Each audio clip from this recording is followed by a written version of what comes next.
Prejudice often poses as protocol. At a sun-beaten military base, a decorated white general scans the crowd during a public demonstration, eyes locking on a quiet black woman standing near the back. Civilian, unassuming, an easy target. He mocks her with practiced arrogance, hands her a rifle, and invites the crowd to laugh. What he didn't know was that she wasn't just another civilian, she was the military's most lethal sniper. The humiliation he planned was about to backfire, and when she stepped forward, everything he built began to quietly, completely unravel. Before we go any further, comment where in the world you are watching from, and make sure to subscribe, because tomorrow's story is one you don't want to miss. The morning sun crept through Maya Thompson's bedroom window as she stood before her mirror, methodically buttoning a crisp navy blouse. Her movements were precise, each motion calculated and smooth, habits carved deep by years of military discipline. The quiet of dawn wrapped around her like an old friend. She paused, catching sight of the small scar above her right eyebrow in the mirror's reflection. Her fingers brushed it briefly, remembering the night in Kandahar that left its mark. The memory flickered and faded. Like so many others, she kept locked away. The closet door stood open, revealing a row of neatly pressed civilian clothes.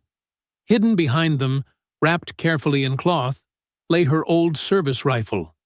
She hadn't touched it in years, but she knew every scratch and dent on its surface as intimately as the lines on her palm. Maya checked her watch. 0600 hours. Old habits died hard. She still woke before sunrise, still planned her days with military precision. The invitation to Fort Reynolds's Veterans Day demonstration lay on her dresser, unremarkable among bills and junk mail. She'd registered under her married name, Thompson Carter. Though the marriage itself had ended years ago, some anonymity was worth keeping. In the kitchen, she made coffee with the same focus she once used to clean her weapon. The morning news droned quietly in the background as she gathered her things. Her hands moved automatically, checking for keys, phone, wallet, the civilian equivalent of gear inspection. The drive to Fort Reynolds took 45 minutes. Maya watched the familiar gates approach, her heart beating a steady rhythm against her ribs. How many times had she passed through similar gates, on bases across the world? Now she was just another civilian face in the crowd, and that suited her fine. The shooting range sprawled across the eastern edge of the base, freshly maintained for today's demonstration. Folding chairs faced the firing line where various weapons were displayed on clean tables. Camera crews set up their equipment while donors in expensive suits mingled with uniformed officers. Maya found a spot near the back, where shadows from the overhead canopy provided cover from the strengthening sun. She watched General Richard Caldwell work the crowd, his silver hair catching the light as he moved from group to group. His smile never wavered. His laugh carried just the right note of command and camaraderie. But Maya noticed things others might miss. The way Caldwell's smile tightened when speaking to a young Hispanic lieutenant, how he subtly interrupted the female major trying to share her combat experience.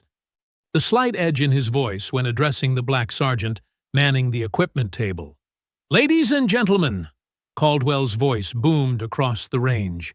"Welcome to Fort Reynolds's annual Veterans Day demonstration." He stood tall, every inch the decorated general in his pristine uniform. "In my 35 years of service, I've witnessed the changing face of our military. Some changes have been necessary." His pause carried weight. "Others have perhaps strayed from the traditions that made our forces great." Maya watched several older white officers nod in agreement. A young black lieutenant shifted uncomfortably in her seat. "Today's demonstration will remind us of the discipline, the precision, the unwavering commitment to excellence that built America's military reputation." Caldwell gestured to the weapons arranged behind him. These aren't toys for social experiments. They're tools of war, meant for warriors. His gaze swept the crowd, pausing briefly on a group of female officers. We've seen a push for inclusion, for diversity. Another weighted pause. But the battlefield doesn't care about quotas or feelings. It demands excellence, period. Maya remained still, her face neutral as she observed. She recognized the careful dance of Caldwell's words, how he couched his prejudice in concerns about standards and tradition. It was a language she knew well, having faced it throughout her career. The morning progressed, with various demonstrations. Caldwell narrated each one, peppering his commentary with subtle digs at modern military culture. His eyes repeatedly scanned the crowd, seeking approval from certain faces while dismissing others. Then his gaze found Maya. She saw the moment he noticed her. A black woman in civilian clothes, standing quietly at the back. His eyes narrowed slightly, then widened with opportunity. Here was a chance to make his point. "Ma'am?" he called out, his voice carrying false warmth. "Yes, you in the navy blouse. Why don't you step forward?" Maya felt the crowd's attention shift. She moved with deliberate calm, her steps measured and silent, another habit from years of training. "We have quite a diverse audience today," Caldwell announced, his smile not reaching his eyes. "Perhaps our civilian guest would like to try her hand." He gestured to the weapon on the demonstration table. "Show us how it's done?" Laughter rippled through certain parts of the crowd. Caldwell's smile widened. "Even housewives want to play Rambo these days," he added, drawing more chuckles. "Ma'am, I hope you brought a purse to match that weapon." Maya stood perfectly still, her face composed. She'd weathered far worse than this man's attempt at public humiliation. Behind her calm exterior, years of combat experience and countless confirmed kills waited silently, like a loaded weapon. Maya stepped forward, her movements fluid and unhurried. The morning sun cast long shadows across the firing range as she approached the demonstration table. General Caldwell's smirk remained fixed, his eyes gleaming with anticipated triumph. "Perhaps we should start with something simpler," he suggested, reaching for a basic training rifle. "This isn't like shooting tin cans in the backyard." More laughter rippled through his supporters in the crowd. Maya noticed several female officers exchanging glances, their faces tight with familiar frustration. "The standard-issue M4 will do fine," Maya said quietly, her voice carrying unexpected authority. The general's eyebrows lifted slightly at her tone. "Well then," Caldwell announced to the crowd, "let's see what our civilian guest can manage. The target's set at 300 yards, standard qualifying distance." He turned to Maya with exaggerated concern. "Don't feel pressured to hit the target. Just getting comfortable with the weapon would be admirable." Maya lifted the rifle, her hands automatically finding their familiar positions. The weight felt like greeting an old friend. She checked the chamber, magazine, and sights with swift, practiced movements that made several veterans in the crowd lean forward with sudden interest. "Ma'am," Caldwell interjected, "the safety is—" "Disengaged," Maya finished, her eyes already focused downrange, round-chambered. "Wind speed approximately 8 knots from the northwest." Her voice was professional, detached, as if she were alone on the range. The general's smile faltered slightly. Behind him, Captain Lucas watched with growing curiosity, his pen hovering above his ever-present notebook. Maya settled into position, her breathing slowing naturally. The world narrowed to the sight picture, the wind, and the target. Just like thousands of times before, in places she never officially visited, taking shots that never officially happened. The first round cracked across the range, dead center. The second followed immediately. Same hole. Third shot. Fourth. Fifth. Perfect grouping. All touching. Silence fell over the crowd. Maya efficiently reloaded, her movements smooth as water. Without pausing, she engaged the more distant targets, 500 yards, 700 yards, 900 yards. Each shot found its mark with devastating precision. "That's," Caldwell started, his voice strange. "That's impossible at this distance with standard equipment."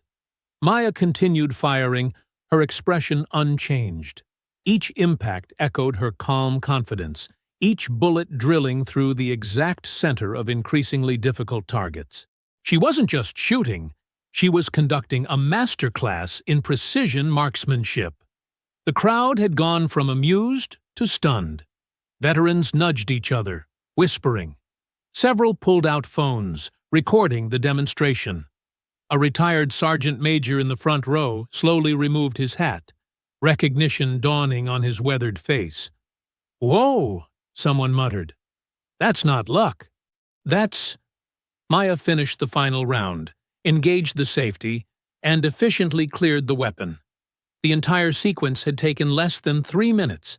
She'd fired 30 rounds, 30 perfect shots, multiple distance records for the range, broken in a single casual demonstration.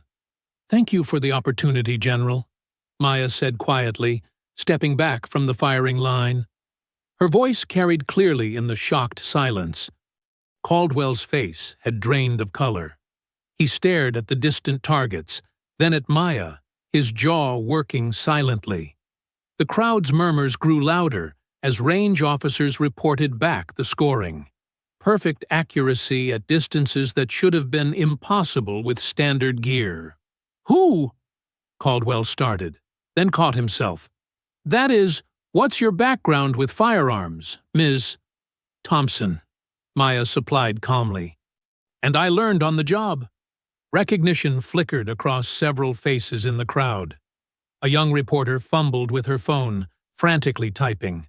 Captain Lucas, still standing behind the general, went very still, his eyes widening with sudden understanding. "Thompson?" someone repeated. "Wait, Maya Thompson?" The whispers spread like fire through dry grass. "Phantom. That's Phantom. The sniper from Omega-6? Most confirmed kills in—" Thought she was dead. 300 confirmed at night.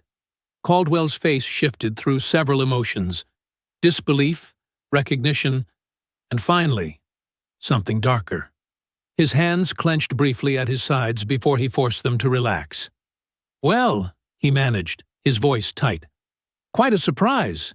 We weren't aware we had such distinguished guests." His attempt at a gracious smile looked more like a grimace. "Thank you for the demonstration, Ms. Thompson." Maya nodded once, then quietly retreated to her place at the back of the crowd. The rest of the demonstration proceeded, but few paid attention to Caldwell now. All eyes kept drifting to the unassuming woman in the navy blouse who had just shattered every range record without breaking a sweat. As the crowd began to disperse, Caldwell pulled Captain Lucas aside, his fingers digging into the younger officer's arm. "Find out everything," he hissed, eyes fixed on Maya's departing figure.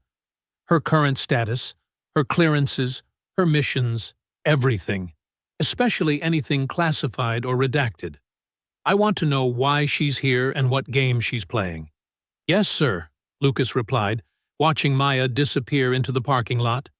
His hand touched the notebook in his pocket, where he'd written down every detail of her impossible shooting demonstration.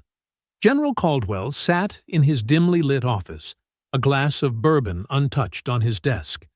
The evening shadows stretched across stacks of personnel files and classified documents. His fingers traced the edge of a worn photograph, a young soldier in desert camouflage, smiling broadly at the camera. A knock at the door broke his reverie. "Enter." Captain Lucas stepped inside, his arms full of folders. The captain's usually composed face showed signs of strain. "Sir, I have the information you requested about Maya Thompson." "Report," Caldwell commanded, carefully returning the photograph to his desk drawer. "She's—" Lucas hesitated, setting the files down. "She's Phantom, sir. The legendary sniper from Omega Task Force 6. Over 300 confirmed eliminations, most at night or in extreme conditions. She holds 17 distance records that are still classified. Her success rate in high-risk operations was unprecedented." Caldwell's hand tightened on his armrest. "Continue." "She disappeared from active duty 3 years ago, after—" Lucas shuffled through papers, then stopped abruptly. His face went pale as he read something on the page before him. "After what, Captain?" Caldwell's voice was dangerously quiet. "Sir, Lucas swallowed hard. "Operation Shadowfall. Northern Afghanistan. She was the primary shooter in an operation targeting insurgent leadership. The mission was—" He looked up, meeting Caldwell's increasingly rigid stare. "The mission was classified immediately afterward. All records sealed." The general stood slowly, his face cast in shadow. "Operation Shadowfall," he repeated, the words like ice. "December 14th? "Yes, sir. The target was a high-value combatant embedded with local militia. The shot was taken at—" Lucas stopped again, watching his superior officer's expression darken. "Sir, this can't be—" 2,100 meters, Caldwell finished. "Through a sandstorm. At night." His voice cracked slightly. "One shot. Clean kill." The memory crashed over him like a wave. He was back in his command center, receiving the report. A successful elimination of an enemy combatant. Routine paperwork, until the identification came through. His son's dog tags found on the body. The truth that James, his only child, had defected months earlier, joining the very forces they were fighting. "Sir?" Lucas's voice seemed distant. "There's more. Her record indicates she was never informed of the target's identity. The entire operation was buried to protect—" He trailed off, understanding dawning in his eyes. "To protect the family name," Caldwell said bitterly. "To hide the shame of a general's son turning traitor." He moved to the window, staring out at the darkening base. "Do you know what it's like, Captain, to arrange your own son's burial while pretending he died a hero? To accept condolences for a death you ordered covered up?" The scene played out in his mind. Maya Thompson, the faceless phantom, setting up her shot in the howling wind. His son, James, masked and armed, moving with the enemy fighters. The single crack of a rifle echoing across the mountains. A father's world ending with a signature on a classified report. "She never knew," Lucas said quietly. "According to these files, she still doesn't know. The mission details remain sealed. And now she appears at my range," Caldwell growled, showing off her skills like some circus performer. He turned back to his desk, pulling out more files. 3 years I've waited. 3 years watching her disappear into civilian life while my son lies in the ground. His hands moved through papers with desperate energy. She's vulnerable now. Out of the system. No active clearances or protections. A cruel smile touched his lips, and she just put herself back in the spotlight. "Sir," Lucas ventured carefully, "what are you planning?" Caldwell pulled out his phone, scrolling through contacts. "There are still plenty of friends in high places who owe me favors. Friends who understand the importance of protecting the reputation of command." His fingers flew over the keypad, sending messages. It's time Ms. Thompson learned the cost of her perfect shot. He looked up at Lucas, his eyes hard. "I want every classified operation she ever ran scrutinized, every kill examined, every decision questioned. Find me something, anything, that can be twisted. I want her credibility destroyed so thoroughly that no one will ever speak her name with respect again." "But, sir, her record is exemplary. The shots were all legitimate combat. Then we'll make our own truth." Caldwell slammed his hand on the desk. She took my son from me, ended my bloodline, and she did it with the same casual efficiency she showed today. He straightened his uniform, regaining composure. I won't rest until she loses everything she values. Her reputation, her honor, her peace. Lucas stood stiffly, his face carefully neutral. Yes, sir. What should I do with these files? Leave them. And Lucas? Caldwell's voice carried a clear warning. This conversation never happened. As far as anyone knows, I'm simply conducting a routine review of past operations. Understood? Understood, sir. Lucas placed the files on the desk and left quietly, closing the door behind him. Caldwell sank back into his chair, pulling out the photograph once more. His son's young face smiled up at him, full of promise and pride. Before the disillusionment, before the betrayal, before a sniper's bullet ended any chance of redemption. You'll pay for this, Thompson, he whispered to the empty room. I'll make sure of it. Morning sunlight streamed through Maya Thompson's kitchen window, casting warm patterns across her granite countertop. She inhaled deeply, savoring the rich aroma of her coffee. These quiet moments had become precious since leaving active duty, a luxury she never had during her years of pre-dawn deployments and midnight operations. Her small suburban home was nothing fancy, but it was hers. Clean lines, minimal decoration, and perfect sight lines to all entry points. Old habits died hard. A few carefully chosen photos dotted the walls. Her unit, graduation day, quiet moments with fellow soldiers. No images from her missions. Those memories lived only in her mind. Maya's phone buzzed, disrupting her peaceful routine. A text from an unknown number. Watch your 6 brass moving pieces. She frowned, setting down her coffee mug.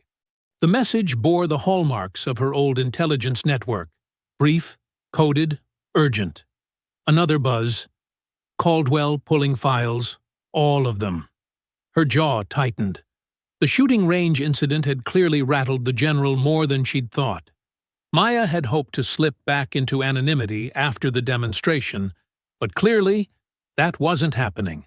A third message arrived, this one from a different number. They're digging deep.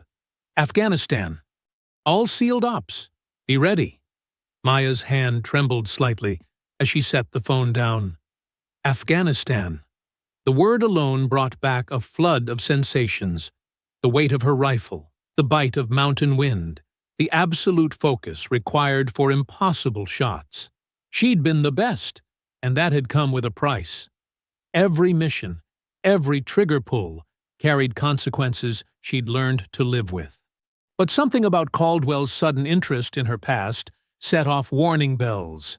His racism had been obvious at the range, but this felt different, more personal, more dangerous. Her laptop chimed with an email notification. Opening it revealed a message from a military news blog requesting comment on previously undisclosed operations and allegations of misconduct. Her stomach churned. Someone was already feeding stories to the press. Maya moved to her study, where a locked cabinet held her most important documents. Inside, organized with military precision, were copies of every mission report she'd been allowed to keep. Her fingers traced the folders until she found what she needed. Her official separation papers, signed and certified. Everything by the book. Everything legal. But legality might not matter if someone powerful enough wanted to rewrite history. Another text. Watch the networks. Stories dropping soon. Not good ones. Maya paced her living room, muscle memory from countless strategy sessions kicking in. She needed intel. Needed to understand what she was up against. More importantly, she needed guidance from someone who understood the politics of command. Her fingers hovered over her phone, scrolling to a number she hadn't called in months. Colonel Eleanor Brooks had been more than a commanding officer. She'd been a mentor, a shield against institutional racism, and eventually, a friend. If anyone could help navigate these waters, it would be Brooks. Maya hesitated. Calling meant pulling Brooks into whatever storm was brewing. The colonel had earned her peaceful retirement, her quiet life teaching at the War College, but another glance at the growing list of warnings decided her. The phone rang 3 times before Brooks answered. "This is an unexpected pleasure." The colonel's warm voice carried its usual calm authority. "Though I suspect this isn't a social call." "No, ma'am." Maya's military bearing returned automatically. "I need your counsel. Something's happening with General Caldwell." A pause. "The shooting range incident? You heard about that?" Word travels fast in certain circles. Brooks's tone grew serious. "What else is happening?" Maya detailed the warnings, the press inquiries, the sudden interest in classified missions. "They're digging into Afghanistan, ma'am. All of it."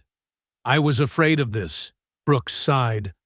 "Caldwell's reputation for holding grudges is legendary, and he's got friends in every corner of the Pentagon. What should I do?" "First, don't panic. You did nothing wrong on any operation. I know because I reviewed most of them personally." Brooks paused. "Can you come to my office?" "This isn't a conversation for phones." Maya glanced at her watch. "I can be there in 2 hours." "Good. And Maya?" Brooks's voice softened. "Whatever's coming, you're not alone. Remember that." "Yes, ma'am. Thank you." Maya ended the call and moved quickly to her bedroom. She packed a small go-bag, another old habit, and checked her home security system. The morning peace had evaporated, replaced by the familiar tension of approaching conflict. Her phone buzzed one final time. Multiple inquiries into Shadow Fall. Repeat, Shadow Fall. Maya froze. That mission name. Something about it tugged at her memory, but the details remained classified, even from her. She'd never known why. Now, years later, it seemed those secrets were about to surface. She grabbed her keys and bag, heading for the door. The quiet life she'd built was unraveling, and she needed answers. Colonel Brooks would help her understand what she was facing, and, more importantly, why a 3-year-old mission had suddenly become so important to a general with a grudge. Colonel Brooks's home sat nestled against thick woods, far from prying eyes. Maya pulled her car into the long gravel driveway, noting the strategic placement of security cameras disguised as landscape lighting. Some habits never changed, even in retirement.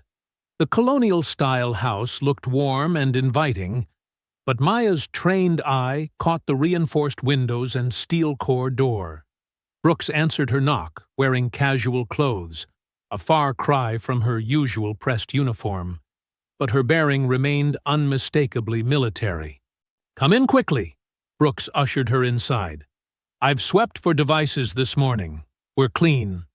Maya followed her mentor through a comfortable living room into a wood-paneled study. Maps and military commendations lined the walls. A collection of challenge coins gleamed in a display case. Brooks gestured to a leather armchair, while she closed the heavy door. "I've made some calls," Brooks said, settling behind her desk. "The chatter about you is intensifying. Caldwell's people are pulling every file with your name on it." Maya leaned forward. "Why now?" The range incident was embarrassing, but hardly worth this level of attention. Brooks's expression darkened. "It's not about the range. This goes deeper." She opened a drawer and withdrew a thick folder. "What do you remember about Operation Shadowfall?" "Not much. High-value target elimination in the Hindu Kush. Most details were classified above my clearance, even though I was the shooter." Maya frowned. "Why?" "Because that mission changed everything, for you and for Caldwell." Brooks spread several documents across her desk. "The target you eliminated that day, he wasn't just another insurgent. He was James Caldwell, the general's son." Maya felt the blood drain from her face. What? James deserted his post 2 years earlier, radicalized and bitter. He joined the militia we were tracking, helped train their fighters. Brooks's voice was gentle. The brass buried it to protect Caldwell's reputation. Even you weren't told who you'd actually killed. My God! Maya's hands trembled slightly. Does Caldwell know I was the shooter? He does now. That's why he's digging. He's not just a racist, targeting a black female soldier who embarrassed him. He's a grieving father who finally found his son's killer. Maya stood, pacing the study. But his son was a traitor. He was actively fighting against American forces. Doesn't matter to Caldwell. In his mind, you murdered his boy. Brooks watched her former subordinate carefully. He's going to come after you hard. He's already laying the groundwork. The press inquiries, Maya realized. He's going to twist the mission details. Exactly. Paint you as reckless, unstable, question your judgment, suggest you killed an unarmed man.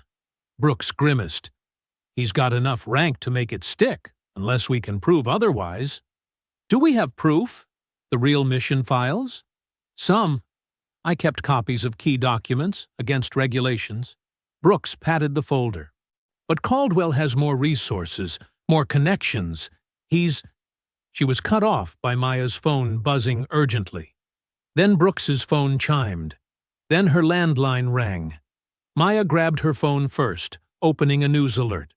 Her blood ran cold as she read the headline, "Rogue Sniper, Accused of Unauthorized Kills." Brooks flipped on a wall-mounted TV. Every news channel carried the same story. Leaked classified documents suggesting Maya had gone beyond mission parameters, taken unnecessary shots, demonstrated concerning patterns of behavior. It's starting, Brooks said grimly. He's controlling the narrative. Maya watched in horror as military analysts debated her psychological state, questioning her fitness for duty. Photos from her service record flashed across the screen, along with heavily redacted mission reports carefully selected to paint the worst possible picture. "They're making me look like a monster," she whispered. "This is just the beginning," Brooks warned. "He'll release information in waves, each one worse than the last. Death by 1,000 cuts." Maya's phone buzzed again, more reporters requesting comment. Her social media notifications exploded as old colleagues and complete strangers reacted to the news. "What do I do?" she asked, feeling the walls of her carefully constructed civilian life crumbling around her. Brooks stood, placing a steadying hand on Maya's shoulder. "First, you stay here tonight. It's secure, and reporters won't find you. Second, we start gathering our own evidence. I've still got friends in intelligence who owe me favors. And third, we prepare for war." Brooks's voice hardened. "Caldwell wants to destroy you to avenge his traitor son. We're not going to let that happen." Maya nodded slowly, watching another news channel join the feeding frenzy. Her phone kept buzzing with calls she couldn't answer. Somewhere in the Pentagon, she knew Caldwell was watching too, finally taking his revenge. The peaceful morning coffee in her kitchen seemed a lifetime ago. She was back in combat mode, only this time the enemy wasn't across a valley. He was in command of the very institution she'd served so faithfully. "They'll want a statement," she said quietly. "Not yet," Brooks cautioned. "Let Caldwell play his hand first. We need to know exactly what he's got before we move." Maya sank back into the leather chair, feeling the weight of secrets and lies settling onto her shoulders. Through the study window, she could see the sun setting behind the trees. Night was falling, and with it, the last traces of her quiet life disappeared into shadow. Dawn crept through the study windows, painting Brooks' war room in pale gray light. Maya hadn't slept, spending the night watching her reputation unravel across every major news network. Empty coffee cups littered the desk between stacks of classified documents, and hastily scribbled notes. Brooks entered, already dressed in crisp civilian clothes, carrying fresh coffee and a tablet. Morning news cycle's worse. They're running with the unstable warrior angle hard. Maya rubbed her tired eyes. How many interviews have they run? 17. All military analysts questioning your psychological state, your decision-making under pressure. Brooks handed Maya a coffee. They're building a pattern. The quiet, troubled sniper who couldn't handle the pressure. And Caldwell? Made a brief statement expressing deep concern about the revelations. Brooks's lip curled in disgust. Played it perfectly. More in sorrow than anger. Called for a full investigation while praising your early service record. Maya scrolled through her phone. Hundreds of missed calls. Thousands of social media notifications. Former squadmates asking what was happening. Reporters demanding comments. Death threats from anonymous accounts. We need to change the narrative, Brooks said, settling into her chair. Right now, Caldwell's controlling the story. Every hour we stay silent, his version becomes more entrenched. What's our play? Brooks tapped her tablet. Global News Network wants you for their evening panel. Live interview, prime time slot. They're promising fair coverage, tough but balanced questions. Maya's stomach tightened. It's probably a trap. Almost certainly. But it's also our best shot at reaching millions with your side of the story. Brooks leaned forward. The longer you stay silent, the more guilty you look. Maya stood, pacing the study. Her reflection caught in the window. Dark circles under her eyes, tension in her jaw. I'm not good with cameras, or talking about myself. You don't need to be perfect. You just need to be real. Brooks pulled up the show's format. 30 minutes, split between 3 segments. They'll start with your background, move to the recent allegations, then open discussion. And Caldwell's people will be watching every word, ready to twist anything I say. Yes, but so will thousands of veterans who served with you, who know your character. Brooks's voice softened. Maya, you can't hide from this. Caldwell's counting on you staying quiet, letting shame and fear keep you in the shadows. Maya stopped at the wall of commendations, touching one particular medal, the one she'd earned on that fateful mission. The mission that killed Caldwell's son. The weight of that secret pressed down on her chest. If I do this, she said slowly, there's no going back. My private life is over. Your private life ended the moment Caldwell identified you, Brooks countered. Now you choose. Let him destroy you piece by piece, or stand and fight. Maya closed her eyes, remembering other moments of decision. The crack of gunfire in mountain passes, the weight of her rifle, the split-second choices that meant life or death. This felt the same, the calm clarity of combat focus settling over her. Set up the interview, she said finally, but I need you to prep me. Every possible question, every angle they might take. Brooks nodded, already making calls. The next hours passed in intense preparation. They analyzed recent interviews, identifying likely attack points. Brooks played devil's advocate, throwing the hardest questions she could imagine, while Maya practiced staying calm, choosing words carefully. Remember, Brooks coached, they'll try to provoke an emotional response. Stay measured.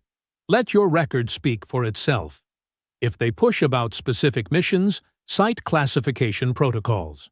Maya changed clothes 3 times, finally settling on a simple blue blazer. Professional but not too military. She avoided makeup, wanting to appear natural and honest. Every choice felt weighted with significance. The drive to the studio passed in tense silence.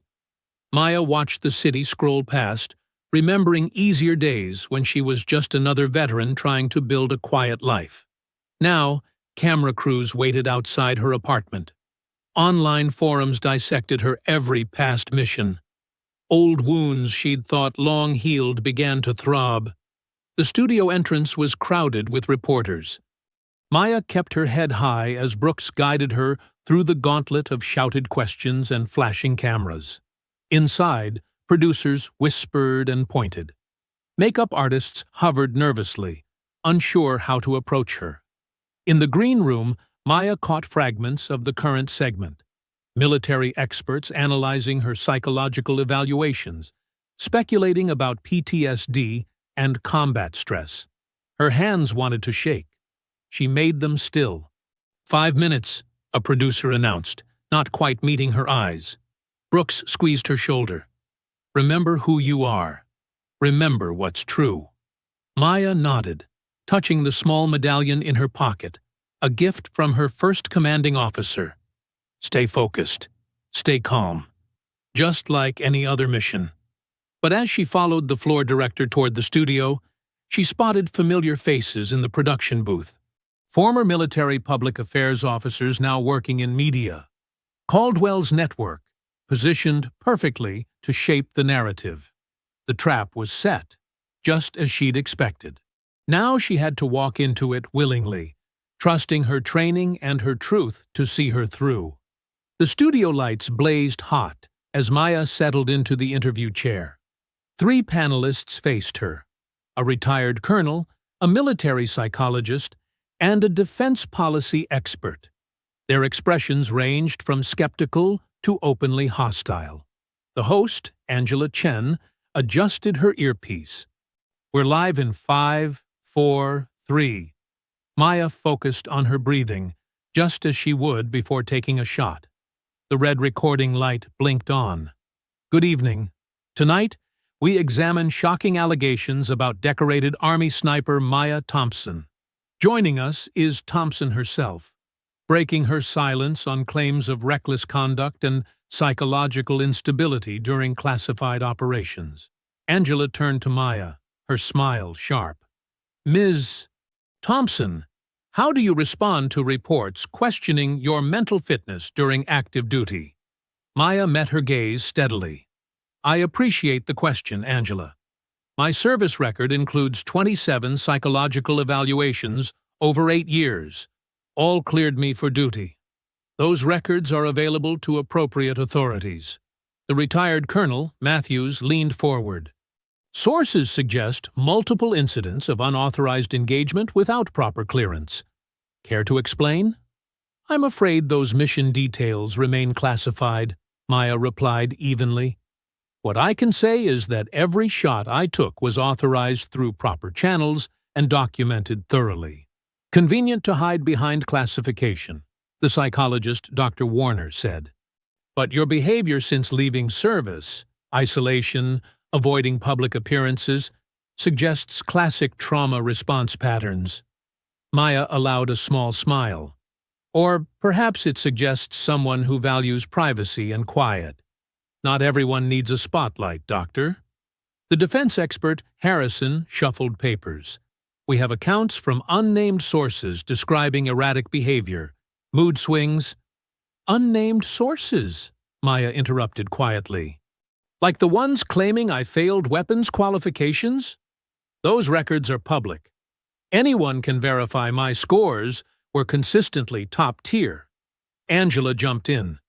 You're saying these reports are false? I'm saying facts matter more than anonymous claims. Maya's voice remained calm but carried clearly.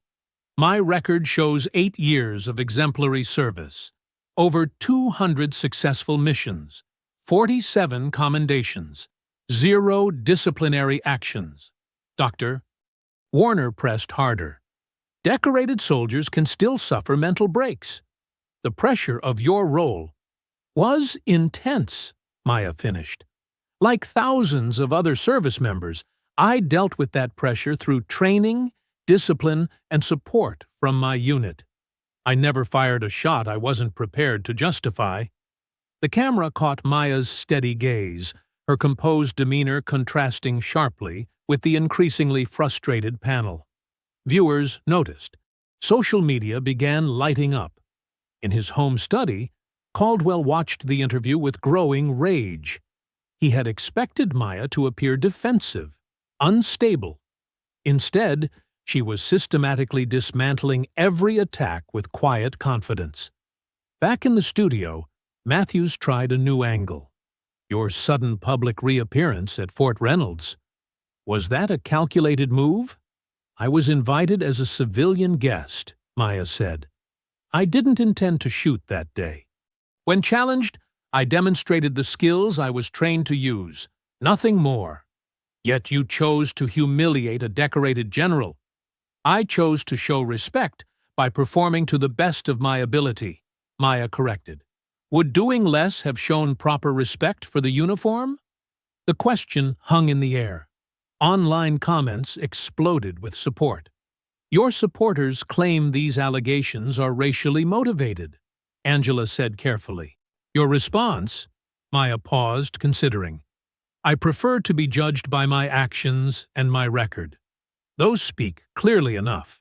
And the leaked mission reports? Harrison demanded. Are fragments without context, selected to paint a specific picture. Maya's voice carried quiet authority. I welcome a full review of my service by appropriate authorities.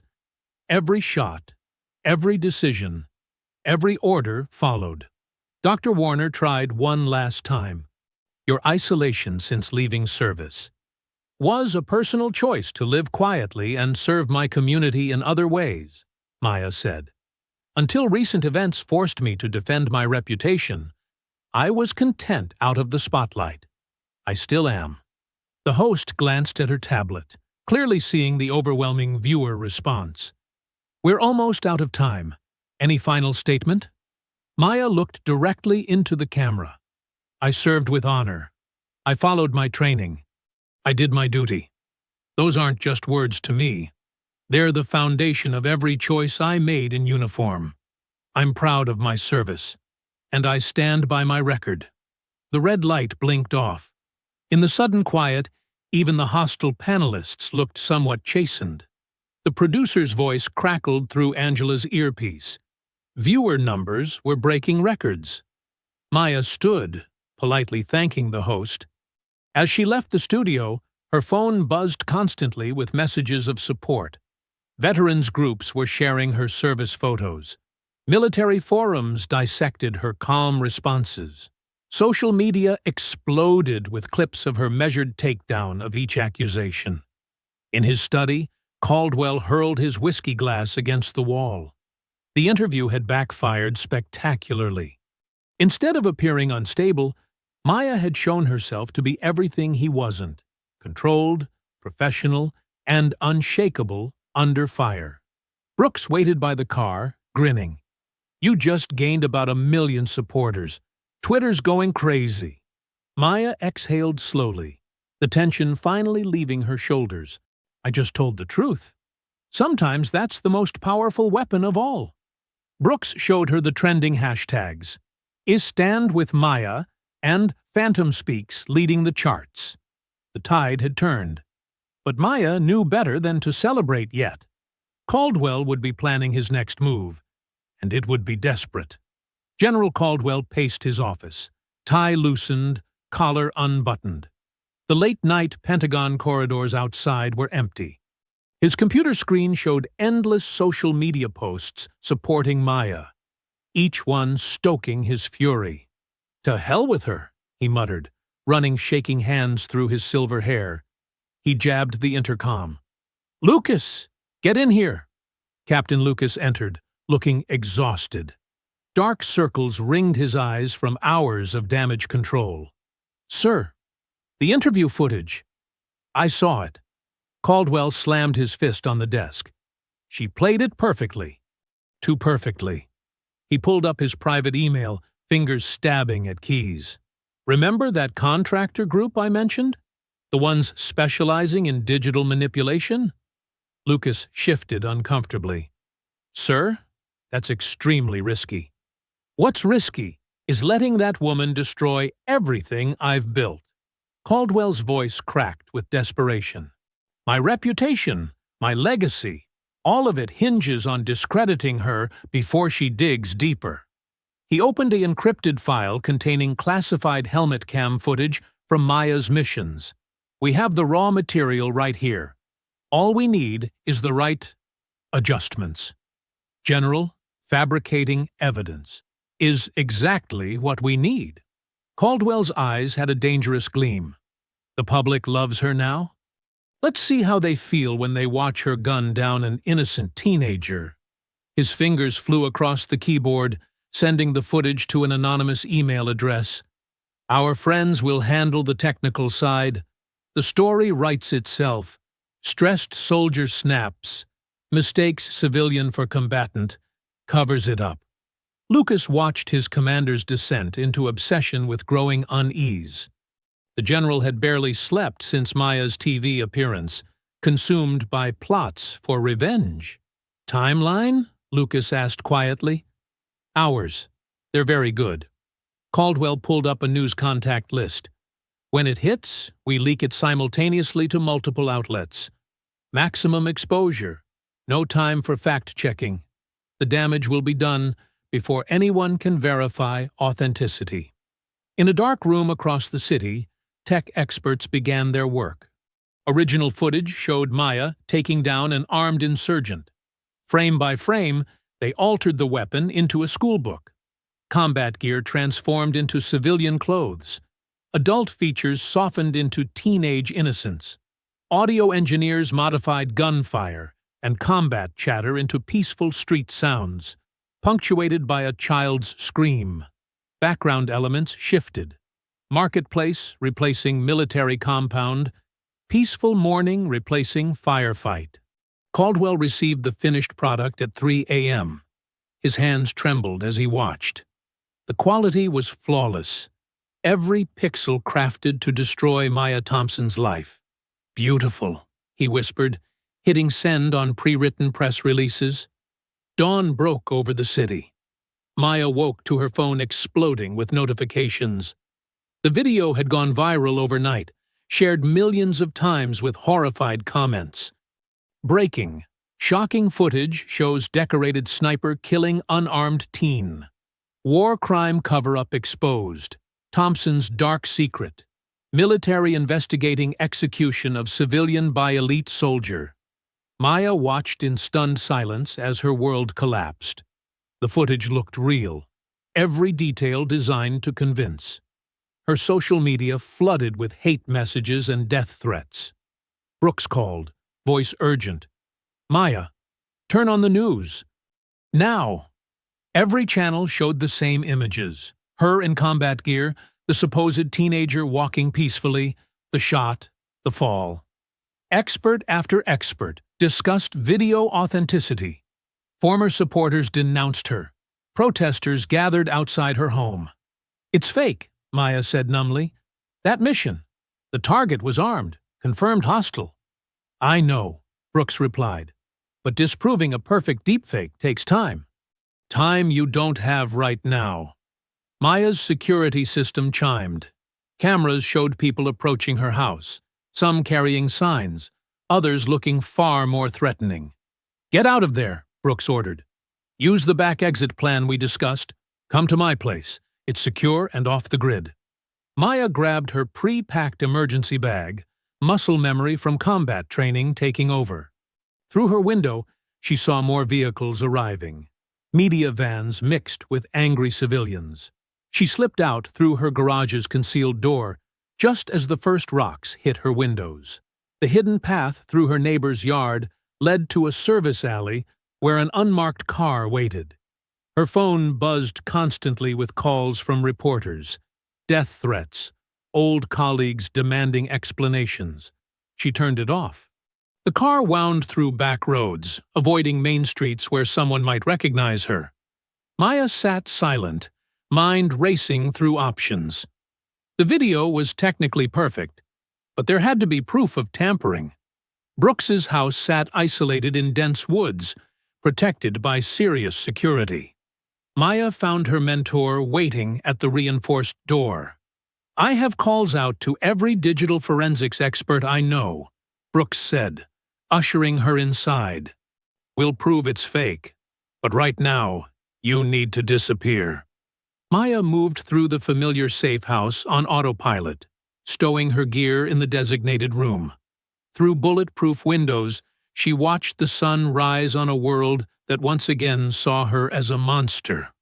In his office, Caldwell watched the chaos unfold with savage satisfaction. Protesters filled the streets. Maya's supporters fell silent or turned against her. News channels ran the footage on loop, each viewing cementing its truth in the public mind. "Let's see you talk your way out of this one," he whispered to Maya's image on his screen. His revenge was complete. Her reputation lay in ruins, her life destroyed. All he had to do was watch it burn. The morning sun painted Brooks's living room in soft amber hues. Maya sat motionless on the couch, staring at her hands. Her phone lay silent on the coffee table, powered off to escape the flood of hatred pouring through it. Brooks settled beside her, pressing a steaming mug of coffee into her hands. "Drink. You need your strength." Maya took a mechanical sip. All those years of service, every mission, every shot, perfect record. Gone in one night? Not gone. Brooks's voice carried the same steady authority that had guided Maya through her darkest combat moments. Changed, yes. Challenged, absolutely.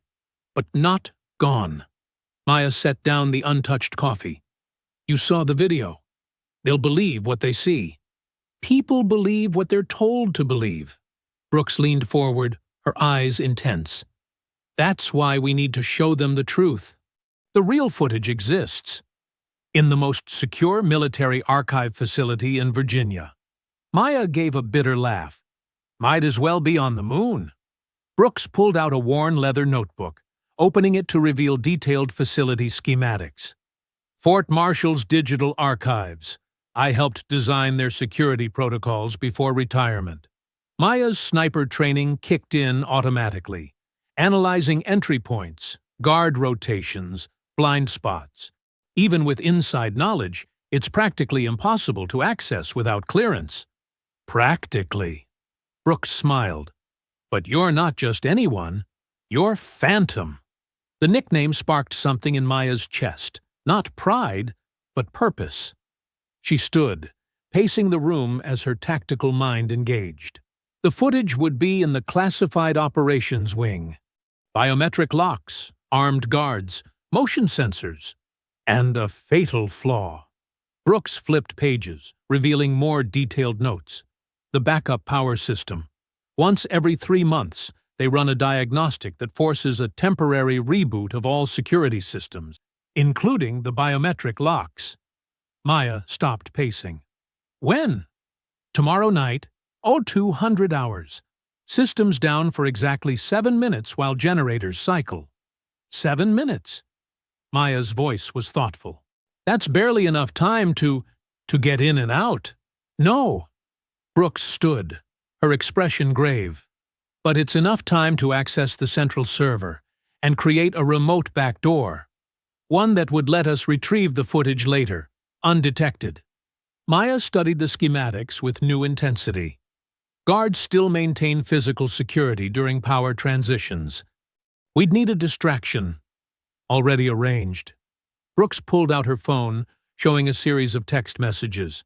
"Some old friends owe me favors. There'll be an incident at the main gate requiring full security response." Maya traced potential routes through the facility. Years of sniper training had taught her to see paths others missed. This maintenance tunnel. It leads directly under the server room. Officially sealed since '99. Brooks nodded approvingly. Unofficially, still accessible if you know where to look. Maya felt her pulse quicken. Not with fear, but with the familiar focus of mission planning. "I'll need equipment. Specialized tools. Check the garage." Brooks handed her a key. "Third storage locker from the left. I keep a few things, just in case." The garage was climate-controlled, lined with innocent-looking storage units. Maya opened the specified locker and caught her breath. Inside lay a complete tactical kit. Black fatigues, night vision gear, climbing equipment, and, most importantly, her old custom sniper rifle. She lifted the weapon reverently. The familiar weight centered her, like greeting an old friend.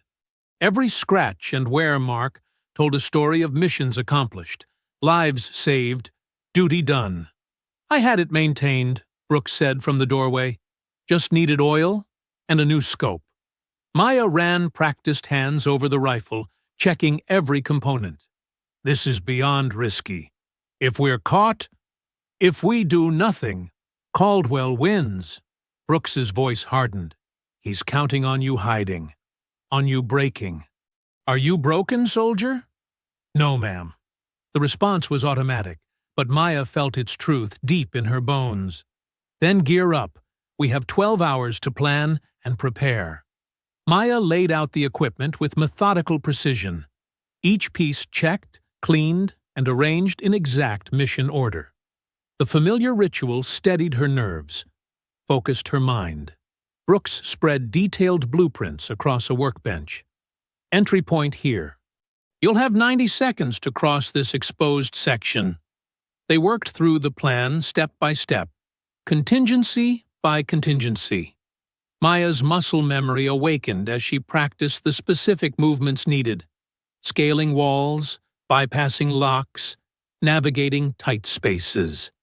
As evening approached, Maya stood before a mirror in full tactical gear. The black outfit felt like a second skin, comfortable in its utility. Her rifle, loaded with non-lethal rounds, hung perfectly balanced across her back. She studied her reflection. The woman who stared back wasn't the civilian Caldwell had mocked at the range. This was Phantom, focused, lethal, precise. But now those skills served a different mission. Not taking life, but reclaiming truth. Brooks appeared behind her, checking final equipment adjustments. "Remember, this isn't about revenge. It's about justice." Maya nodded, double-checking her ammunition. Every move was measured, deliberate. She had 7 minutes to change everything. 7 minutes to recover the truth that would expose Caldwell's lies. The sun set outside, painting the sky in deep purples. Maya felt the familiar pre-mission calm settle over her as she made final preparations. Her rifle, faithful companion through countless operations, waited ready. Tomorrow night, Phantom would rise again, not as a weapon, but as an instrument of truth. The moon hung like a pale ghost behind thin clouds as Maya crouched in the shadows near Fort Marshall's perimeter fence. Her black tactical gear melted into the darkness. The digital archive facility loomed ahead, a squat concrete building surrounded by motion sensors and armed patrols. She checked her watch. 01147 hours. 13 minutes until the security system reboot. Through her scope, Maya tracked the guards' movements. 2-man teams, 15-minute rotation patterns. Predictable, professional, dangerous. Her earpiece crackled softly. "Phantom, status check." Brooks's voice was barely a whisper. "In position," Maya breathed, waiting for the distraction. "Copy. Team 2 is ready at the main gate. Stand by." Maya's breathing slowed automatically into the familiar sniper rhythm. Controlled, measured, calm. Her rifle felt natural against her shoulder as she scanned the facility grounds through the high-powered scope. 01:55 hours. A distant explosion shattered the night's silence. Emergency lights flashed at the main gate as alarms blared. Maya watched the guard teams sprint toward the disturbance, leaving only skeleton security behind. "Now!" Brooks commanded.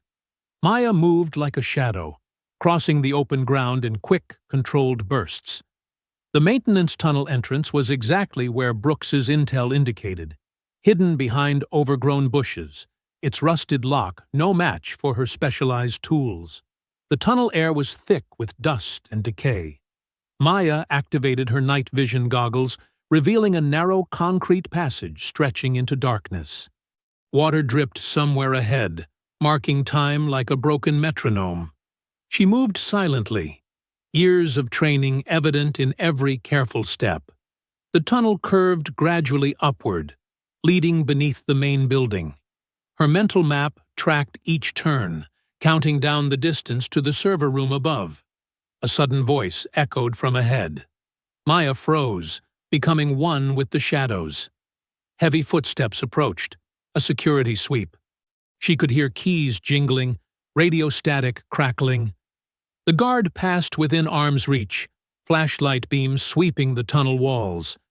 Maya held her breath, perfectly still. The beam moved past her hiding spot without pausing. She waited until the footsteps faded before continuing. 01:59 hours. 1 minute until system reboot. Maya reached the access panel Brooks had identified. Ancient rust fought against her multi-tool as she carefully removed the screws. The panel came free with a quiet groan, revealing a maintenance shaft leading up into the building. She secured her rifle and began climbing, moving smoothly despite the confined space.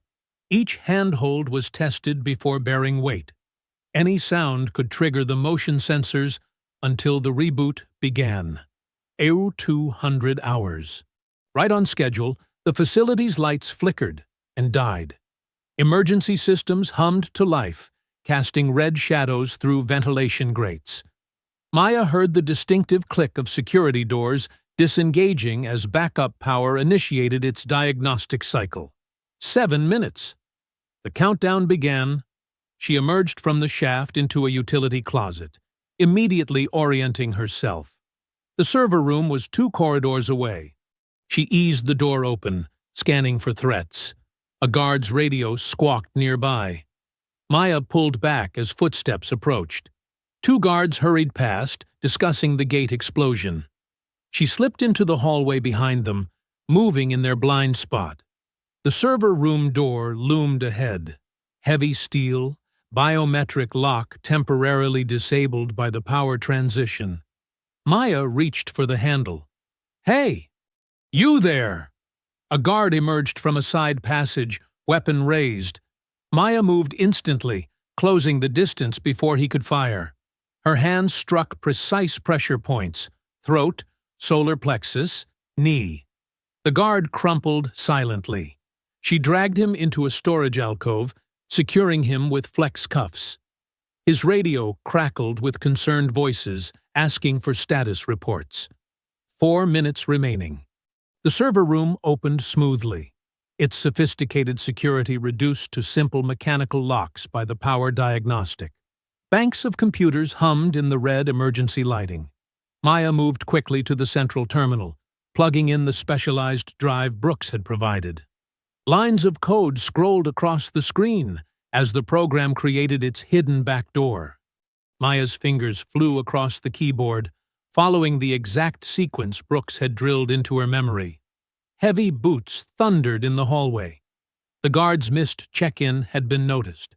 Maya's hands never faltered as she typed the final commands. 2 minutes left. The program completed its work. Maya pocketed the drive and moved to her exit route, an air vent Brooks had identified as her emergency escape path. The cover came free just as voices approached the server room door. She pulled herself into the vent as the door burst open. Flashlight beams swept the room below as she crawled silently through the metal passage. Her mental map guided her through the maze of ventilation shafts. The power returned with a deep hum. Security systems rebooted, locks re-engaged. Maya continued through the vents, ignoring the sweat trickling down her face. Every movement was controlled, every breath measured. She emerged on the roof as facility lights blazed back to life. Alarms began to sound. They'd discovered the unconscious guard. Maya moved quickly to her rappelling point, securing her line with practiced efficiency. Voices shouted below as she began her controlled descent down the building's dark side. Flashlight beams swept the grounds, searching for intruders. Maya's black-clad form blended perfectly with the shadows as she reached the ground. She retrieved her rifle and melted into the darkness, leaving no trace of her passage. The maintenance tunnel welcomed her back into its concealing depths, as security teams scrambled above. Maya moved steadily through the tunnel, her mission accomplished. The evidence they needed was now accessible through Brooks's secure connection. But first, she had to disappear into the night, like the phantom she was trained to be. Her heart pounded with controlled intensity as she approached the tunnel exit. The real challenge was just beginning. Maya's fingers flew across the keyboard as she accessed the secure terminal. The original helmet cam footage was buried deep in classified archives, but Brooks's intel was solid. She found the encrypted files exactly where expected. The flash drive hummed as it began copying the critical evidence.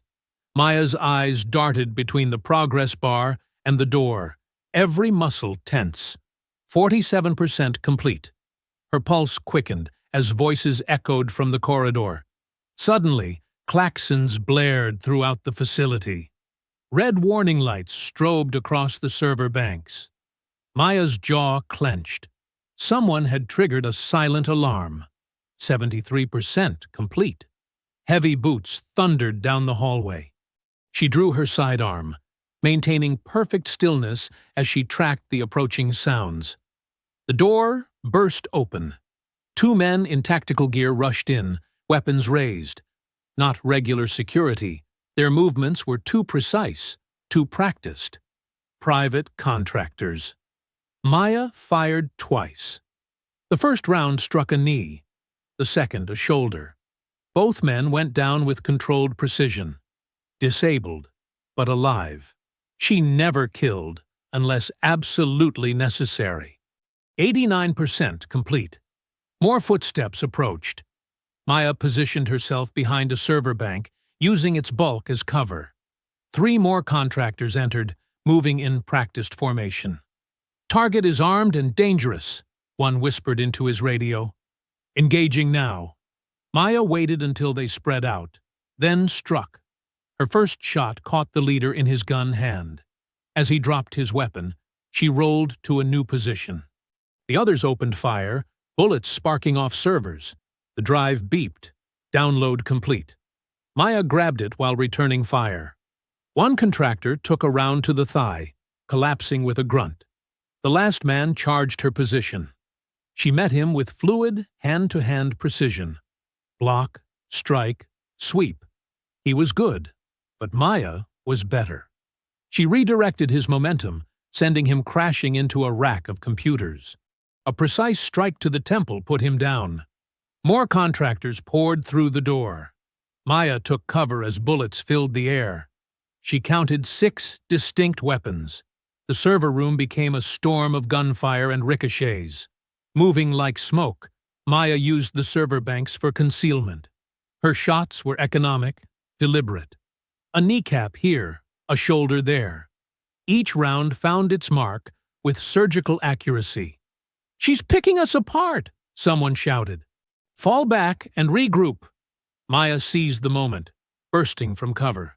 Her rifle sang twice more. 2 contractors stumbled, clutching non-lethal wounds. The others retreated into the hallway. She reloaded smoothly, checking her ammunition. 3 magazines left. The flash drive was secure in her tactical vest. Now came the hard part, getting out. Maya moved to the doorway, using a mirror to check the corridor. 4 contractors had taken defensive positions at both ends. More would be coming.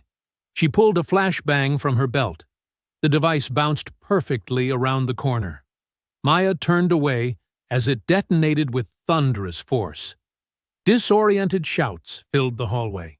She moved fast, rifle leading the way. 2 contractors stumbled blindly. Quick shots to legs and arms neutralized them efficiently. The others recovered faster than expected. Bullets chased Maya as she dove through a doorway. Glass shattered around her. She rolled to her feet, ignoring the cuts on her arms. A contractor rushed her position. Maya met him with devastating close-quarters efficiency. Block the strike, trap the arm, redirect the force. He hit the ground hard.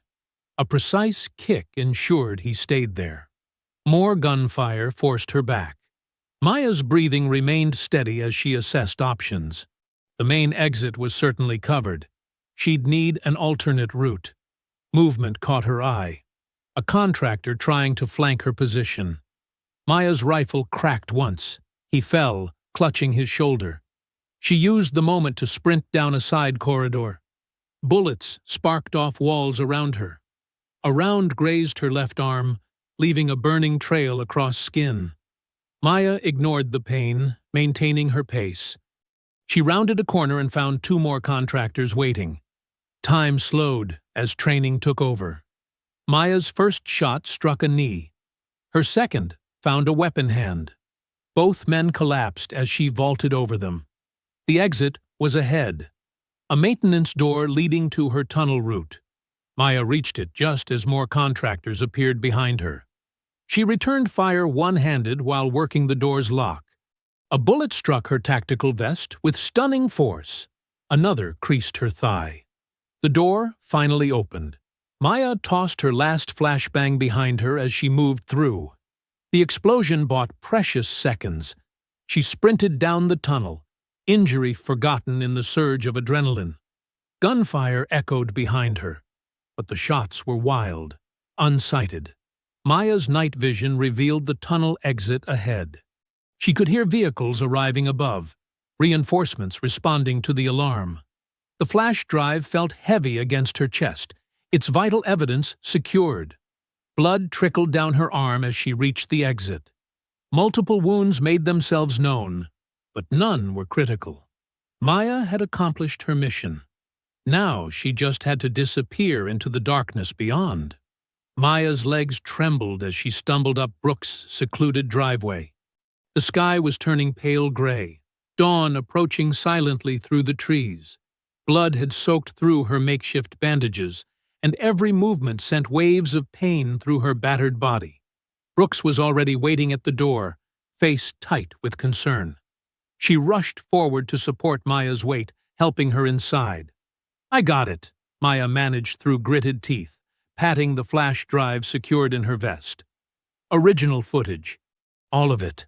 "Let's get you patched up first," Brooks insisted, leading Maya to the kitchen. "No time." Maya shook her head. "We need to upload this now, before Caldwell realizes what's missing." Brooks knew better than to argue. She helped Maya to the study, where a secure laptop waited, already configured for anonymous uploading. Maya's hands shook slightly as she inserted the drive, but her eyes remained focused and alert despite the pain. "Multiple gunshot wounds," Brooks muttered, examining Maya's injuries while the files transferred. "These need proper medical attention." "Later," Maya said firmly, fingers flying across the keyboard. "Look at this." The original helmet cam footage played in crystal clarity. It showed the full context of that fateful mission. The enemy combatant, clearly armed, clearly threatening American forces. The moment Maya took the shot was clean, professional, completely justified. And here, Maya continued, opening another file. Intelligence reports confirming Caldwell's son's willing defection. Documents showing Caldwell buried the truth to protect his reputation. Brooks leaned closer, scanning rapidly. Financial records, too. Bribes, cover-ups, systematic discrimination against minorities under his command. "He's been busy." "Upload everything," Maya said. "Every major news outlet, social media platform, military watchdog groups. Let the truth speak for itself." Brooks's fingers moved swiftly, distributing the files through secure channels. Within minutes, the evidence began appearing online, first as isolated posts, then spreading like wildfire as people realized what they were seeing. Maya slumped in her chair, exhaustion finally catching up. Brooks quickly gathered medical supplies, cleaning and bandaging the worst wounds while they watched the reaction unfold on multiple screens. "Caldwell corruption trending already," Brooks noted, wrapping Maya's arm. "Over 50,000 mentions in the last 10 minutes. Major news sites began picking up the story. Headlines appeared faster than they could track. "Breaking: Classified footage reveals General Caldwell's deception. Documents expose years of military corruption and cover-ups. Legendary sniper Maya Thompson vindicated by leaked evidence. Social media exploded with outrage. Veterans groups shared the footage, confirming its authenticity. Military experts analyzed the mission video frame by frame, praising Maya's textbook execution under fire. "Your name's being cleared in real time," Brooks said softly, finishing the bandages. "Look at the comments." Thousands of supporters posted messages of solidarity. Other soldiers came forward with their own stories of discrimination under Caldwell's command. The tide of public opinion shifted dramatically as the full scope of his deception became clear. Maya watched silently as her vindication unfolded. After so many months of carrying this burden alone, seeing the truth finally emerge was overwhelming. Her hands trembled slightly as she read message after message of support. "Hospital next," Brooks insisted, noting Maya's increasing pallor. "You've done enough for now." Across town, Caldwell sat in his office, enjoying his morning coffee and reviewing reports. His phone buzzed with an urgent message. Then another, and another. Frowning, he opened his laptop. His face drained of color as he saw the headlines. The footage, the documents. All of it, exposed for the world to see. His hands shook as he clicked through news sites, social media feeds, military forums. Everyone was sharing it. Everyone was talking about it. His carefully constructed facade was crumbling in real time. Caldwell tried calling his contacts, but no one answered. He watched helplessly as his reputation imploded. Years of corruption and lies laid bare for public scrutiny. The evidence was undeniable. His own words and actions condemned him. More messages flooded in. His superiors demanding explanations. Reporters requesting comments. Former subordinates speaking out against him. The career he'd built through manipulation and deceit was collapsing around him. He slumped in his chair, coffee forgotten, as the brutal reality sank in. There would be no escaping this. No way to spin or hide the truth any longer. Maya Thompson, the soldier he'd tried so hard to destroy, had finally exposed him for what he truly was. Caldwell's hands trembled as he shoved classified files into his briefcase. Sweat trickled down his neck, staining his pristine uniform collar. The morning sun cast long shadows through his office windows, a stark contrast to the chaos unfolding within. "Sir, they're coming," Captain Lucas said from the doorway, his voice steady but his face tense. "Military police are already at the main gate." "Shut up and help me pack these files," Caldwell snapped, yanking open another drawer. Papers scattered across the floor as he dumped contents haphazardly into boxes. His perfectly organized office, once a testament to his control, now looked like a tornado had torn through it. "I can't do that, sir." Lucas stood straighter, hands clasped behind his back. "And I've already secured copies of everything you're trying to destroy." Caldwell froze, turning slowly to face his aide. "You... what?" "I've been documenting everything for months," Lucas continued, meeting Caldwell's gaze unflinchingly. "The racist comments during staff meetings, the discriminatory promotion denials, the falsified performance reviews for minority officers." "You treacherous little—" Caldwell lunged forward, but Lucas didn't flinch. Heavy footsteps echoed down the hallway. Caldwell's eyes darted to the window, then to his private door. Panic replaced his usual arrogant composure. "General Caldwell!" A commanding voice boomed from the main office entrance. "This is Colonel Martinez with military police. We have a warrant for your arrest." Caldwell grabbed his briefcase and bolted for his private exit. He yanked the door open and found himself face to face with two MPs, weapons drawn. "Stand down, General," one ordered firmly. Camera flashes exploded through the windows. Somehow the media had already gathered outside the building. Caldwell stumbled backward, cornered like an animal. Colonel Martinez entered with 4 more MPs. "General Richard Caldwell, you are under arrest for multiple charges, including abuse of power, corruption, falsification of military records, and conspiracy to commit defamation." Caldwell's face contorted with rage as they approached with handcuffs. "This is ridiculous! I'm a decorated general. You can't, we can, and we are." Martinez cut him off. "You have the right to remain silent. I suggest you use it." The MPs moved forward efficiently, securing Caldwell's wrists behind his back. His briefcase clattered to the floor, spilling papers everywhere. The proud general who had terrorized subordinates for years now stood helpless, his carefully maintained image crumbling before dozens of witnesses.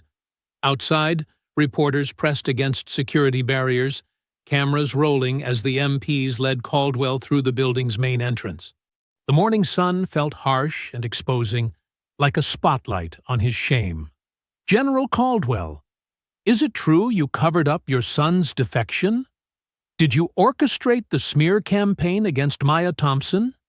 What about the allegations of systematic racism under your command?" Questions pelted him like bullets, each one striking another blow to his reputation. Caldwell kept his head down, but couldn't hide from the countless phones and cameras recording his disgrace. At the bottom of the steps, Captain Lucas stood before a group of reporters, speaking clearly into their microphones. General Caldwell maintained 2 sets of personnel files, one official, one containing his real opinions of minority service members. "I have copies of both, along with recordings of his racist remarks during private meetings." Caldwell jerked against the MP's grip. "Lucas, you lying bastard!" But Lucas continued, his voice carrying across the crowd. "He specifically targeted Maya Thompson because she represented everything he hated. A black woman who excelled in what he considered a white man's profession. When she unknowingly killed his traitorous son in combat, it gave him the excuse he needed for revenge." The reporters surged forward, shouting more questions. Lucas answered each one calmly, methodically dismantling the carefully constructed facade Caldwell had maintained for decades. "He ordered me to alter performance reviews, deny promotions, and create false disciplinary reports for any minority officer who showed too much promise. He called it maintaining standards, but it was pure racism." Caldwell was forced to stand there, handcuffed and helpless, as his former aide exposed years of corruption and prejudice.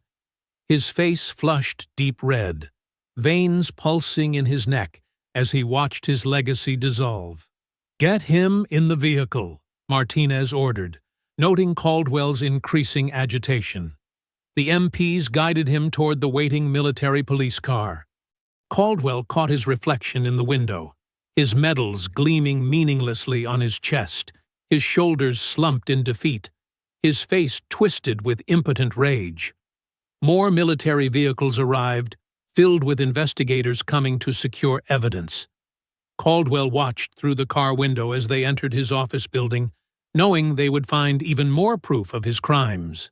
The same officers he had belittled and discriminated against now walked past, heads held high, as he sat handcuffed in the back of a police car. The irony wasn't lost on anyone present. "All those years of looking down on people," Lucas said, approaching the car one last time. "Now everyone's looking down at you." The car door slammed shut on Caldwell's sputtered response. Through the window, he watched his world continue to unravel. Decades of carefully accumulated power and prestige, destroyed in a single morning. His name would now be synonymous with corruption and racism, his medals and achievements forever tainted by the truth of how he'd achieved them. The military police car pulled away from the curb, carrying Caldwell toward justice.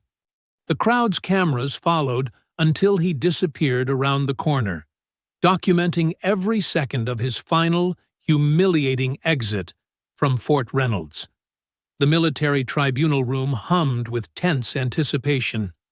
Morning light filtered through tall windows, casting long shadows across the polished floor. General Richard Caldwell stood at attention before the panel of senior officers, his uniform still crisp, but his shoulders noticeably slumped. The proud bearing that had once intimidated subordinates was gone, replaced by the defeated posture of a man facing his reckoning. Maya Thompson sat quietly in the back row beside Colonel Brooks. Her face remained carefully neutral, but her fingers gripped the wooden bench tightly. The past few weeks had been a whirlwind of depositions, evidence reviews, and witness statements. Now, finally, it was coming to an end. "General Richard Caldwell," the lead judge's voice rang out clearly, "this tribunal has reviewed extensive evidence of your misconduct, abuse of power, and systematic discrimination throughout your command." Caldwell's jaw clenched visibly.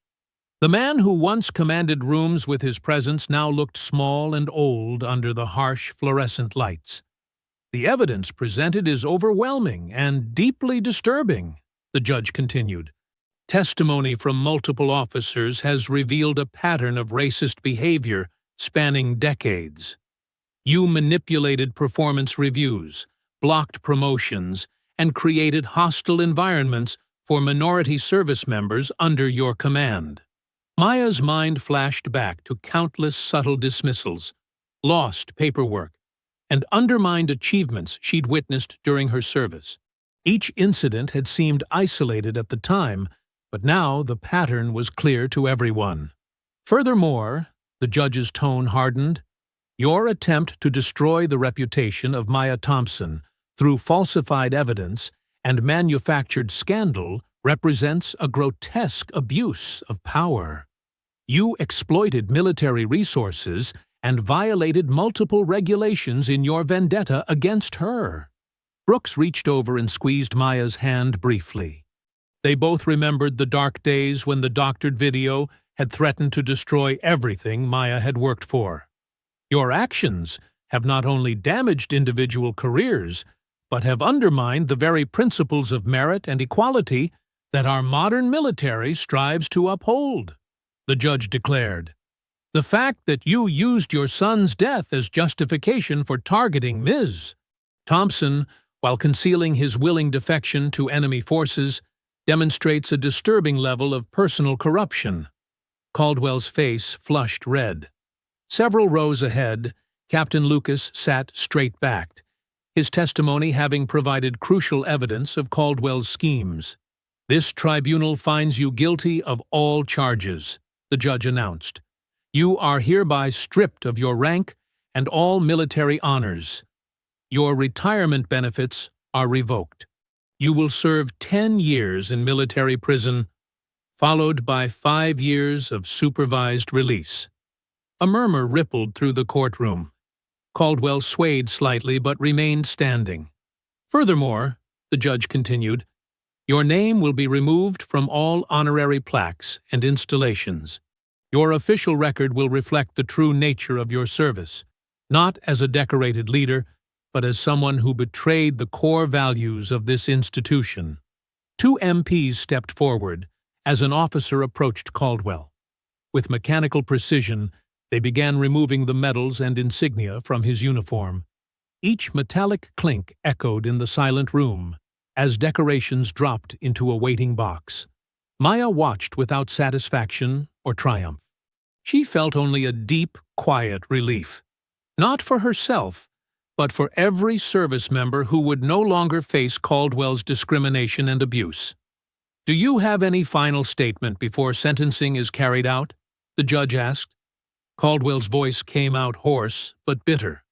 "Everything I did was to maintain standards, to protect this institution from—" "That's enough!" the judge cut him off sharply. "Your standards were nothing but prejudice wrapped in protocol. You're dismissed." The MPs moved to escort Caldwell out. As they passed the gallery, his eyes locked briefly with Maya's. She met his gaze steadily, neither flinching nor gloating. He looked away first. The room began to empty slowly. Reporters hurried out to file their stories, while officers and witnesses gathered in small groups, discussing the historic nature of the proceedings. Maya remained seated, letting the crowd thin out. Brooks waited patiently beside her, understanding her need for a moment of quiet reflection. "You okay?" Brooks asked softly after a few minutes. Maya nodded slowly. "It doesn't feel real yet." "It's real," Brooks assured her. "And it's over." They stood together, gathering their things. The morning sun had shifted, warming the wooden benches where they'd sat through weeks of testimony. "You know," Brooks said as they walked toward the exit, "this case will change things. Other officers like him won't be able to hide behind rank anymore." Maya thought about all the young soldiers who would serve without facing the barriers she had encountered. "That's worth more than any personal vindication." They paused at the courthouse steps, breathing in the crisp air. The media had already dispersed, chasing the next story. The quiet felt cleansing after weeks of chaos. "Breakfast," Brooks suggested with a small smile. "I know a place that makes great waffles." Maya felt the tension in her shoulders finally begin to ease. Waffles sound perfect. They descended the steps together, two soldiers who had fought for justice not with weapons, but with truth. Behind them, the doors of the tribunal room closed on Caldwell's era of discrimination and abuse. Ahead lay a military moving slowly but surely toward the equality it promised to uphold. The autumn breeze rustled through the American flag as it flew at half-mast outside the newly constructed Phantom Veterans Memorial Center. The modern building's glass facade reflected the morning sun, its clean lines a stark contrast to the traditional military architecture surrounding it on Fort Reynolds's grounds. Maya Thompson stood at the podium, her dark suit crisp and professional, hands resting lightly on either side of the microphone. Behind her, rows of chairs held a diverse crowd. Veterans in dress uniforms, civilians in formal attire, and a new generation of soldiers standing at parade rest along the perimeter. Colonel Brooks sat in the front row, beaming with quiet pride. Beside her, Captain Lucas, now a key ally in reforming military culture, nodded encouragingly. The faces before Maya represented everything she had fought for: accountability, equality, and the chance for every soldier to serve with dignity. "Today," Maya began, her voice steady and clear, "we dedicate this center not just to veterans, but to truth itself." She paused, letting her gaze sweep across the audience. "For too long, some of our bravest soldiers have served in silence, their achievements dismissed, their struggles ignored, their voices muted by those who claim to lead them." In the crowd, several older veterans nodded knowingly. Their own stories of discrimination and prejudice had emerged during Caldwell's trial, creating a watershed moment for military reform. "This center," Maya continued, gesturing to the building behind her, "will serve as more than a memorial. It will be a place of action. Here, we will provide training, support, and, most importantly, a platform for those who have been silenced to speak their truth." The morning sun climbed higher, warming the gathered crowd. Maya removed her suit jacket, revealing her old combat gloves tucked into her belt, a reminder of her days as Phantom that she now wore openly.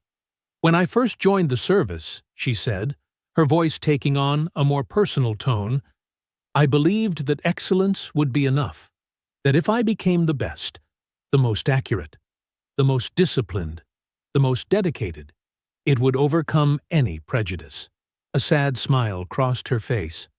"I became legendary as Phantom, but even that wasn't enough to protect me from those who saw only my gender and my race."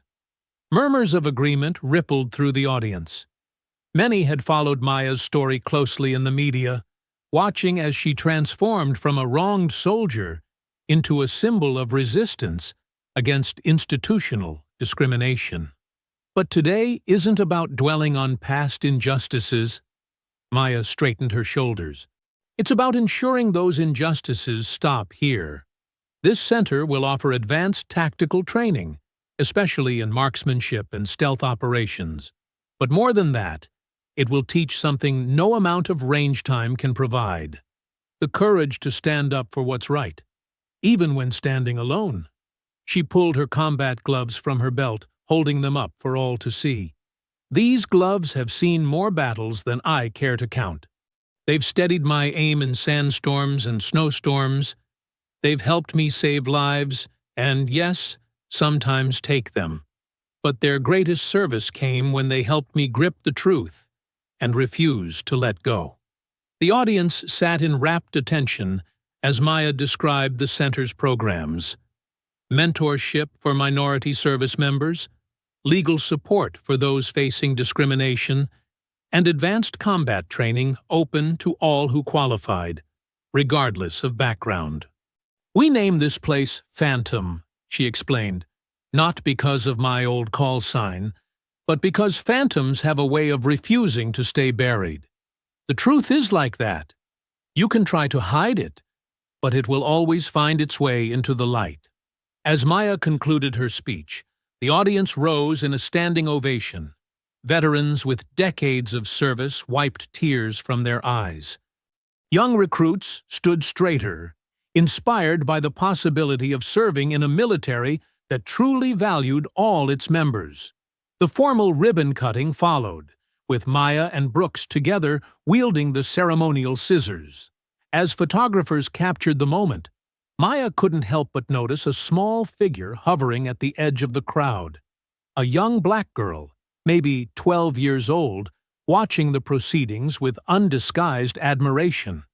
After the ceremony, as the crowd mingled and toured the facility, the girl finally worked up the courage to approach.